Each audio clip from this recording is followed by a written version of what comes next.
Good evening. I'm good old Hank. Good evening. I'm good old Gary. Good evening. I am good old Bill.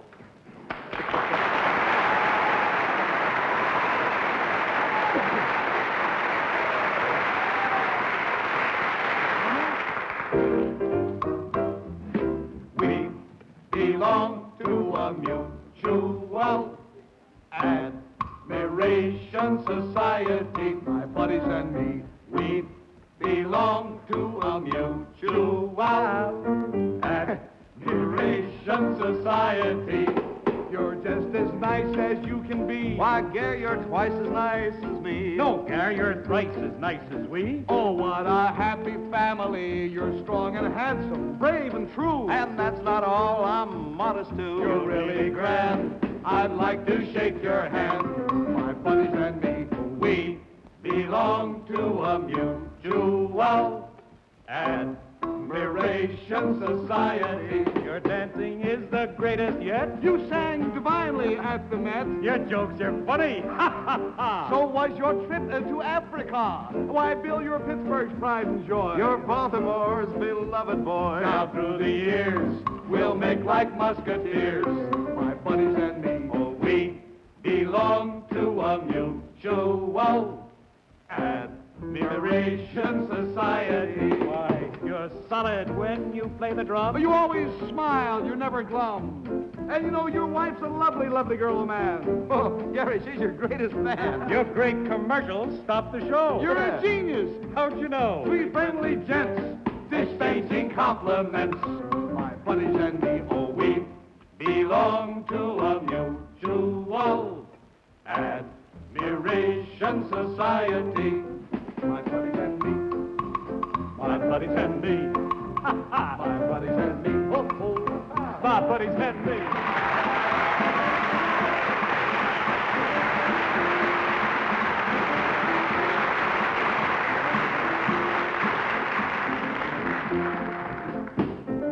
We belong to a mutual admiration society. Now, you we forgot our lady friends, but we have not. May Everson is in a show. She can't be with us no more. But dear old Jane, she'd never leave. She's down in Florida with Steve. But please don't shriek, 'cause she'll be back next week. She better so be, 'cause She belongs to our mutual admiration society, my buddies and me. Oh, we belong to a mutual admiration society.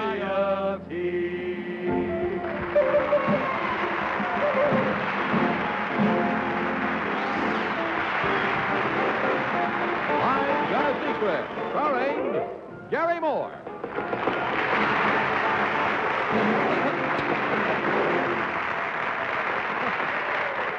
You are applauding out of extraordinary kindness. Thank you very much.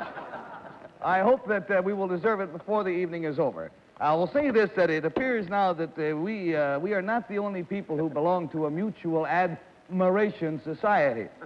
As you may know, last week at the end of our show, we told you that good old Bill Cullen had been neglected, and we asked you to send him in worthless junk. Anything you might have in your closets, your attics, your bureau drawers, and send them to good old Bill, CBS, New York. Yeah. Well, you sent your junk. By noon on Thursday, the mail had begun to trickle in. And, Bill, I would like you to see as much of the mail as we have been able to open up until noon today. Would you raise the curtains, please?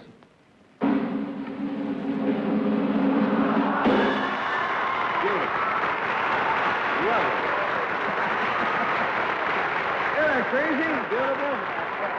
Gee, just what I've always wanted, Gary. Let me tell you that up until noon today, you folks had sent in more than 148,000 pieces of mail. 148,000, containing the most amazing variety of things you can possibly imagine. And all of a sudden, we had to call United Van Line, and up to now, United Van has made 4 trips to the local post office. We filled up an entire storage room in the United Van Line warehouse here in New York. Now, obviously, the courteous thing for me to do at this time would be to mention the names of everybody who sent something in. But we figured this out. If each name took just 3 seconds to read, and I started right now and I did nothing but mention names through the whole show, and all through next week's show, and the show after that, I would have to keep on reading nothing but names until the show of November 21st, 1961. So I think you will just have to thank good old Bill's, or accept good old Bill's thanks, and the thanks certainly of everybody connected with I've Got a Secret. Now, when the packages first began to pour into the office, our staff began to open them and list the contents. They couldn't finish it. Bill, are you going to finish this job? Ooh, well, I don't think so, Gary, because we figured out that if I gave up show business, such as it is, and gave all my time to opening these packages, and if I opened one every minute for 8 hours a day, every day in the week, it would take me until early March of 1958. No kidding. And I can't afford it. Listen, we're loaded with statistics. You know, Bill can't send thank you notes to each person, you know, neither a letter nor a postcard.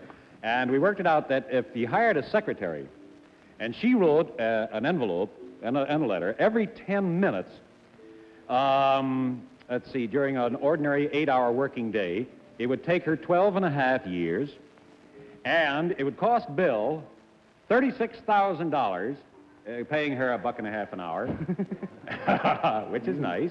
$36,000 for that, and it would be $4,500 for postage. It would be $5,200 for stationery, $94 for erasers.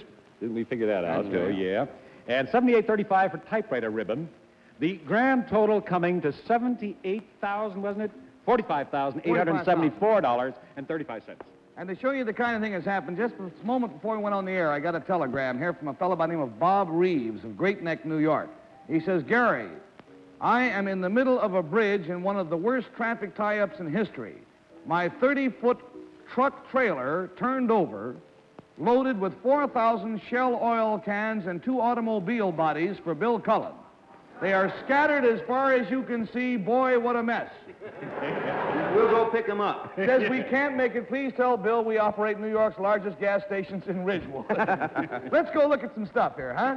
You won't believe it. Just won't believe it. Not junk. It's beautiful, lovely stuff. Junk marching up and down again. There we are. I got you. Hey, look at this, Gare. Is this Goodson or Todman? Hey, he can find out. We'll interview him. Yeah, go ahead. Good evening, sir. Would you mind saying a few words? He can't It's answer you. He's Goodson. extinct. It's Goodson. That's the one that doesn't. Watch, you got my can tell from over Look here. at here. Hey, Bill. What? Look. What do we got? Oh, a suitcase. I never... Without a handle. What is that? That is a stuffed alligator, and it's real alligator skin. And let me say... I would imagine, yeah. Well, I mean, it isn't fake, is Hey, what this it is a little is- silly. This is nice. Oh, Oh, Senor that Wentz. kid. Senor Wentz's assistant in here. Now, look at here. Now, look at here. We're not reading any names because to favor one would be to favor all. You want, Bill, would you hold my cane, please, old man? I'll be glad to. This came through the mail quite safely. Oh, aren't they lovely? Aren't they lovely? What are they? Them's Alligators? white mices. Little white mices. Good night, ladies. Little white mices. Hey, look at that. Now, I'm going to put them back in here because I don't want them to get hurt or get crushed. But they arrived quite safely. I must say that while some of the folks were taking a chance, everything turned out happily. We got about 100 baby chicks, all of them live. A couple of kittens, they arrived fine and in good shape. As I say, there might have been chance involved, but there are no tragedies happen. Hey, Henry, Gare. oh, Hank, what have you Yeah, found? I was looking up here with the hanging stuff. Look, Yeah? this is no junk up here, Gare. That's the pelvic bone of a cow. No kidding. Hey, and look at this, a horse collar, Henry. What do I estate get? Isn't that nice? Either one, Horse collar. either one of them would make a wonderful... Say, here's a nice-looking fellow. Good evening, sir. Would you like to say a few words to the... No, I guess that's... Well, Hey, that Henry. just gives Hey, you a Gary, rough- look at this. That just gives you a rough indication. Now, Bill, whatever it is, I didn't do it. Bill? This is mine, Henry. Oh, William. Mine? It's mine. Well, oh, William. Back. Friday morning. Friday morning, we received a frantic telegram from Mr. John Vitito of Louisville, Arkansas. Mr. Vitito had suffered a family catastrophe because of this good old Bill Cullen drive, and we flew him up here to tell the audience about his sad plight. Mr. Vitito and young lady, would you come in, please? Let's give these folks a nice welcome.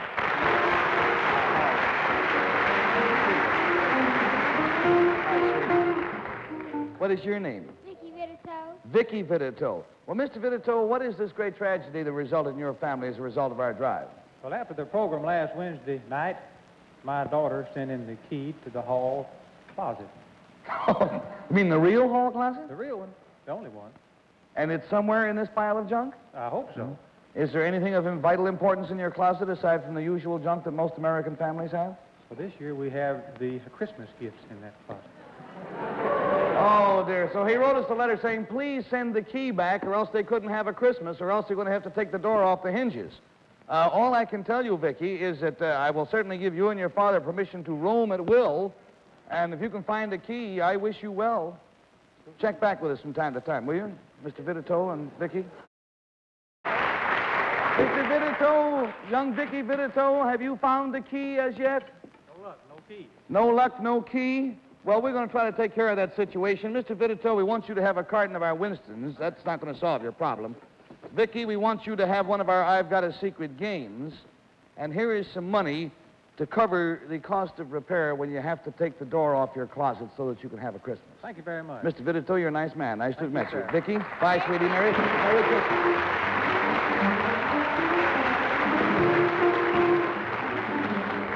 Now, you know, when this avalanche of mail started to pile up, it set us to thinking, just what does this all mean? And we thought of a number of things that it might mean. It might mean that people are nuts, for one thing, but first thing it means is that good old Bill isn't quite as neglected as he might have thought he was. But more than that, one thing this proves is that the American sense of humor reaches to every corner of the United States and is livelier than possibly we thought it was. Let's show you some specific examples. Fellas, can you push just give it a big shove. There. Fellas, we've got this kind of divided up into departments. Come on over here and let's take a look. In the stuff that we found to be fairly humorous, where's the fairly humorous stuff? Oh, here. Look for stuff that's laughing. Henry, you read this one? I ain't got no mic. Could I use yours? Yeah. This says, I am sending you under cover, probably means under separate cover. Oh, it's in here. A little Yeah. bit. My most priceless possession, which I am insuring. You see, these aren't ordinary blades of grass. In here, I guess. Yeah, the envelope, by the way, is full of blades of grass. They came from the yard of the shrine of the fabulous Elvis Presley.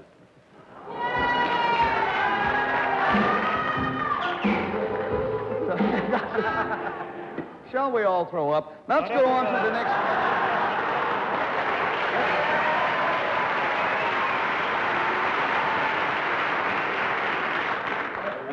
Bill, yes, listen, you think 148,000 pieces of mail is something? Nothing. I'm through. Now we get mail. Yeah, boy. I got for you, Bill, from Mr. and Mrs. Paul Fife of Rochester, New York, a bank book. They have opened an account in your name to the amount of $1 in the Chase National Bank Isn't that nice? in Stuttgart, Germany. Oh, It's for real. Dunker Shane. Isn't that nice? Dunk That's your- mine, huh? Dunk your own shame. What's up here? What's this box? Oh, for heaven's sake.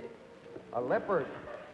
This is from, it says, to Bill Cullen, I've Got a Secret, and it's from I got to open it. Douglas Goody of Jackson Hospital, Montgomery, Alabama. Isn't this nice?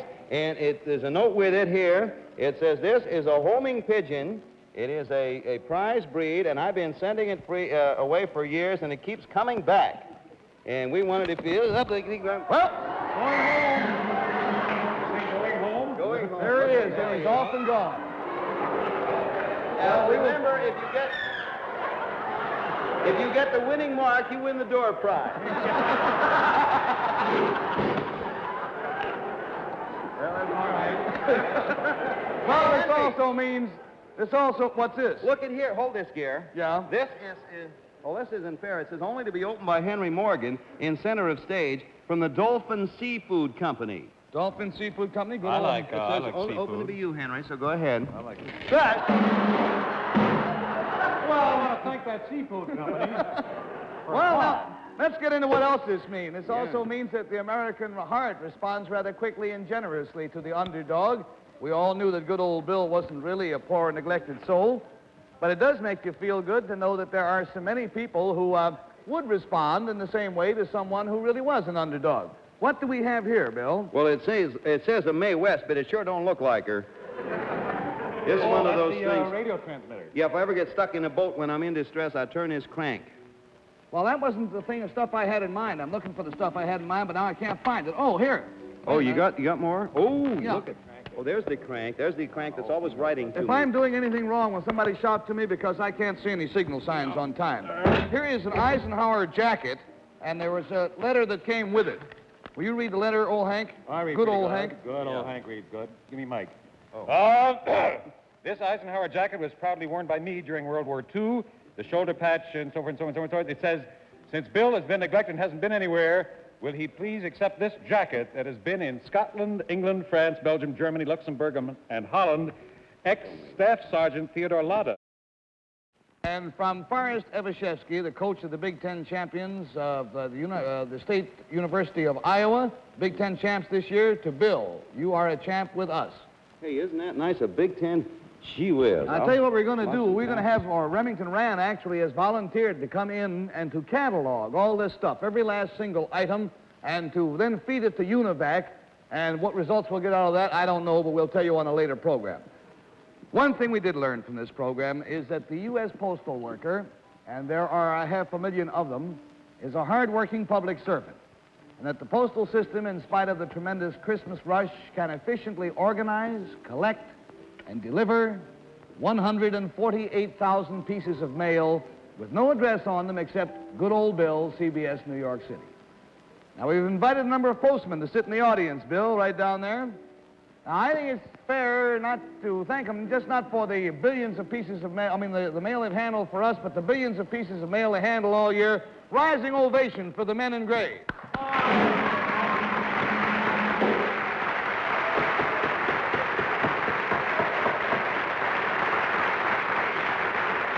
I would like you now to meet some of their co-workers, some of the folks who work with them in the post office. Will you folks all come in here? This is a rather specialized group. All of them, however, are workers in the New York post office right here. Good evening, everyone. Hi.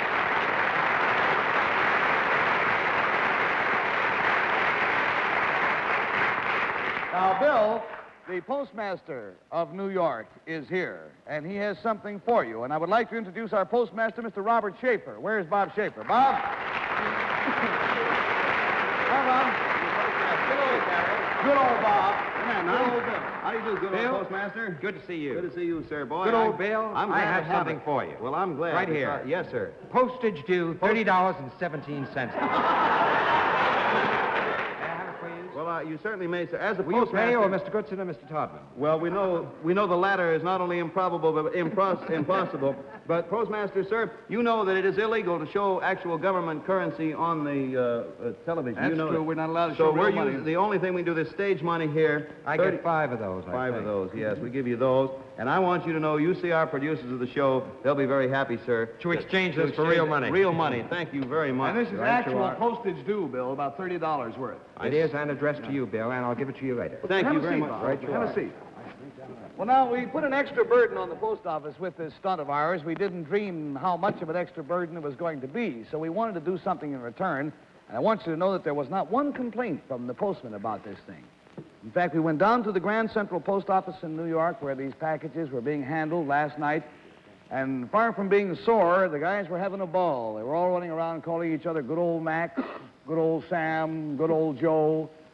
And we found out that these are pretty remarkable people.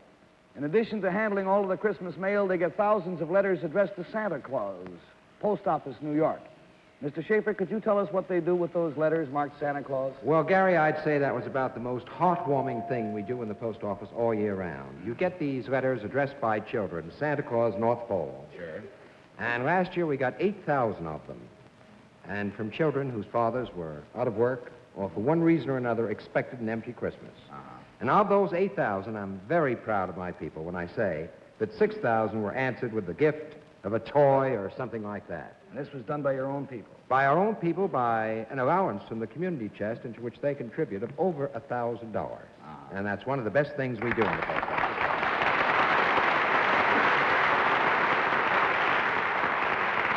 Well, I felt that we should do something in return for people like that. Mr. Schaefer, what are some of the things that we can do for you in the post office? Well, Gary, if I could put it this way, good old public. You're at home now, you're comfortable, you're safe, or you're in somebody else's home, and I hope comfortable and safe. Bob, the good old public is out here. Good old public out there. Good old public, write that Christmas card now. Give it to us now. At the least, give it to us this weekend, but don't give it to us next week. Don't give it to us next weekend, because those postmen out there and the others behind me, they want to spend Christmas Eve with their families as you do. So mail that Christmas card, give it to us now. That's what you can do, guys. Thanks, Bob. Now then, these postal workers who are standing with us on the stage here are members of the Post Office Chorus. Now, this is a chorus that doesn't get paid for their work, but they gather and they rehearse and they present musicals and they sing Christmas carols for the sheer joy of singing and for the morale of their fellow postal employees. So, good old postal employees, how about a good old song? And the director is right here.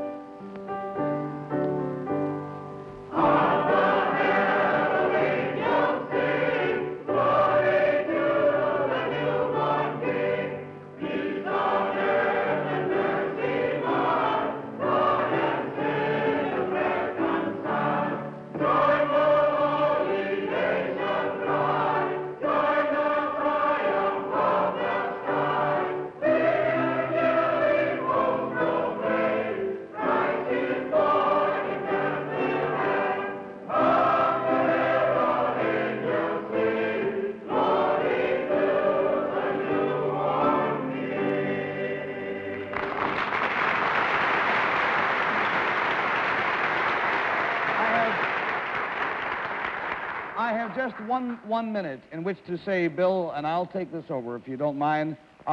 When we asked Bill what he wanted to do with all of this junk, he showed me a letter from the Goodwill Industries of New York, which says that the Goodwill Industries, who works with handicapped people, is in dire need of this material, and with your permission, Bill, the United Van Lines is going to move all of this stuff over to the Goodwill Industries so that the handicapped can work and prosper. Sensational, Gary. Real good idea. Let's all close with Deck the Halls with Boughs of Holly and Friends until next week at the same time. Then speaking for good old Bill and good old Henry and good old Postmaster and good old... and we didn't get the name of our conductor. John Johnson.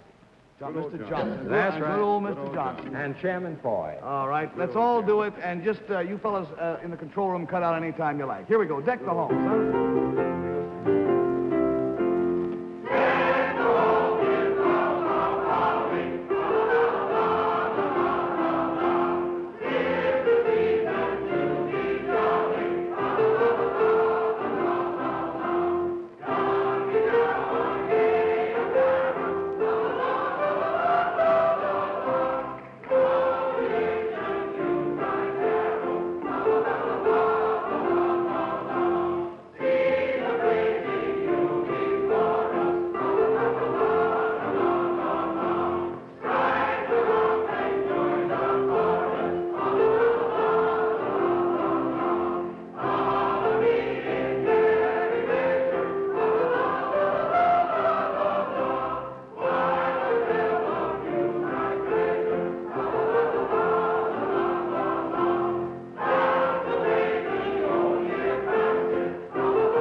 Travel arrangements for I've Got a Secret are made through United Airlines.